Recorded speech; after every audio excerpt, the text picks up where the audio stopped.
The darkness wasn't just the absence of light in my apartment. It was a thick, suffocating shroud that had settled over my life.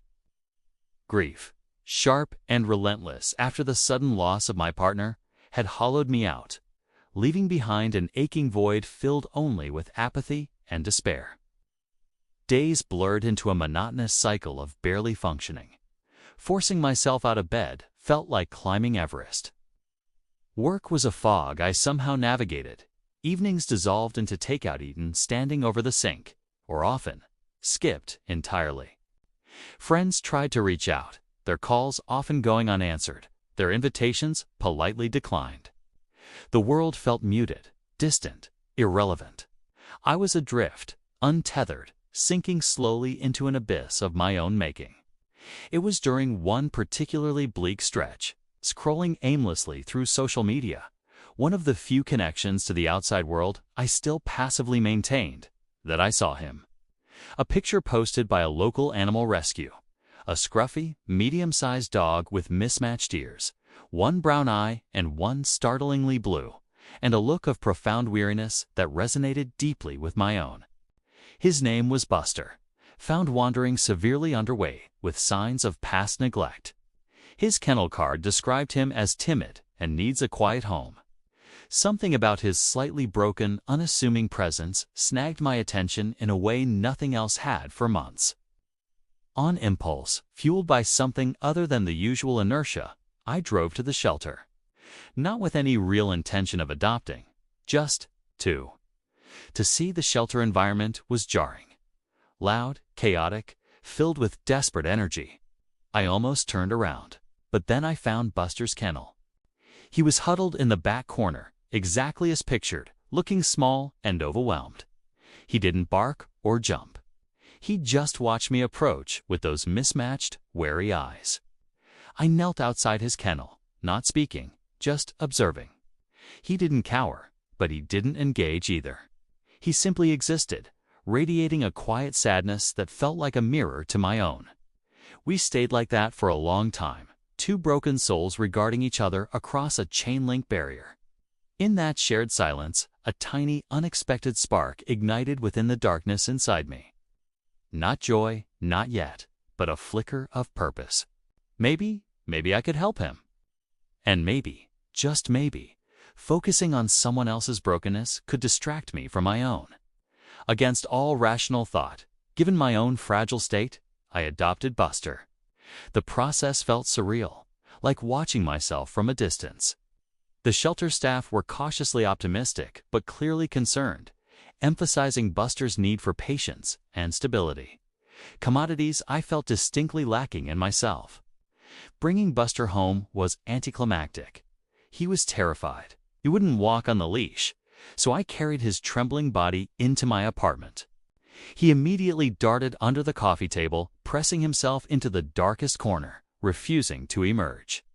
The parallel was not lost on me. We were both hiding from the world in our own way. Those first few weeks were a slow, silent dance of mutual distrust and tentative coexistence.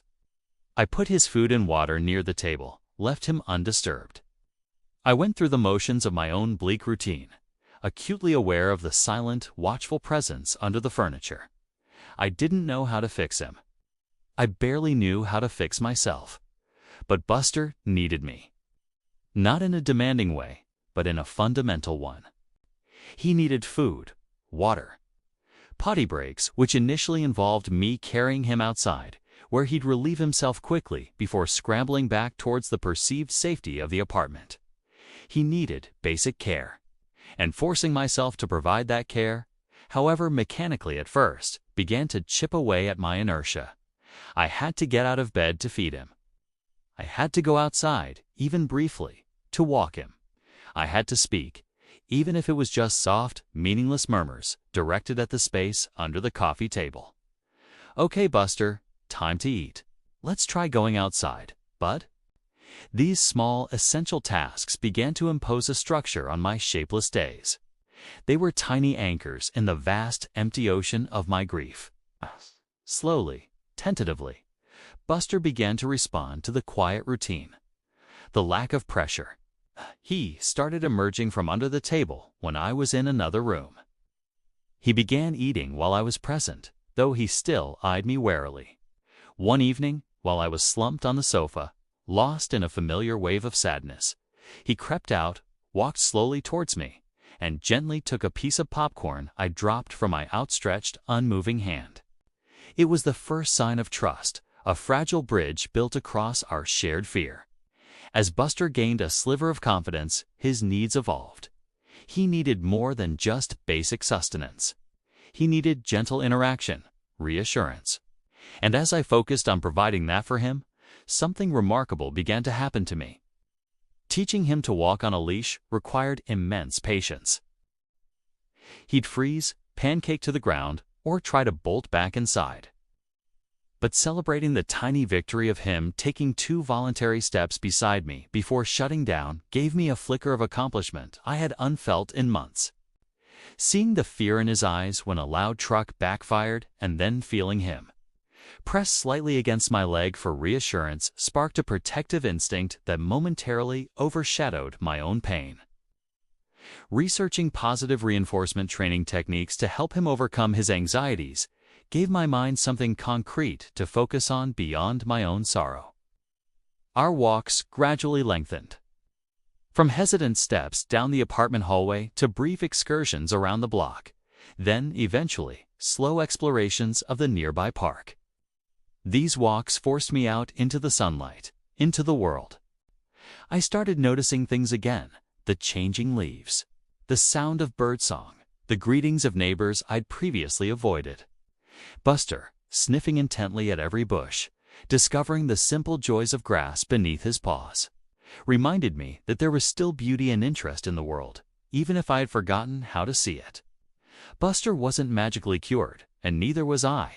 He remained a sensitive soul, easily startled, wary of strangers. I still had days where the darkness threatened to swallow me whole. But we had each other.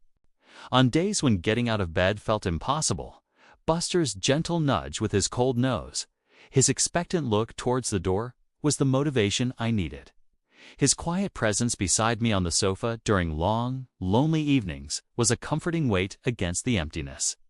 Stroking his soft fur, feeling the steady rhythm of his breathing, grounded me in the present moment when my mind threatened to spiral into grief. He seemed to sense my moods. On my darkest days, he wouldn't demand walks or play, but would simply lie near me, occasionally resting his head on my knee, offering silent, non-judgmental companionship.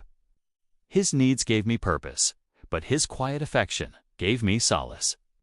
He didn't fix my grief. Nothing could do that. But he made it bearable. He became my reason. The transformation wasn't linear. There were setbacks for both of us. But slowly, surely, we were healing together. Buster, nurtured by patience and security, began to blossom.